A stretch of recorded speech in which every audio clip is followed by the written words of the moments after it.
So how do you access your Wi-Fi router settings on the iPad? Let's talk about it. If you're new here, most definitely subscribe so you don't miss explanations and videos like this one. So of course, you can open up your settings, tap on Wi-Fi, and next to the Wi-Fi network that you're connected to, you can click on the more information icon and you'll be able to see some different things regarding this, right?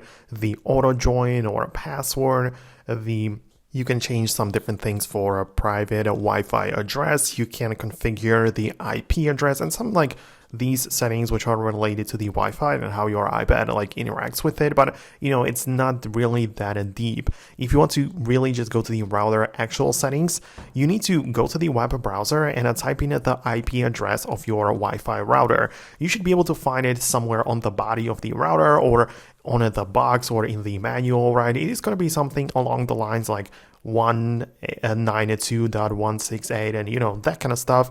You're going to get in there and you're going to get to a website which has the login page there. So you should as well be able to access it and get the login information through the booklet or like the information about your router. So it should be somewhere in there. Most likely it's just going to be, the username probably be like admin, perhaps the password as well. That's like the default way. You can of course change it or find it if it's like different for your router.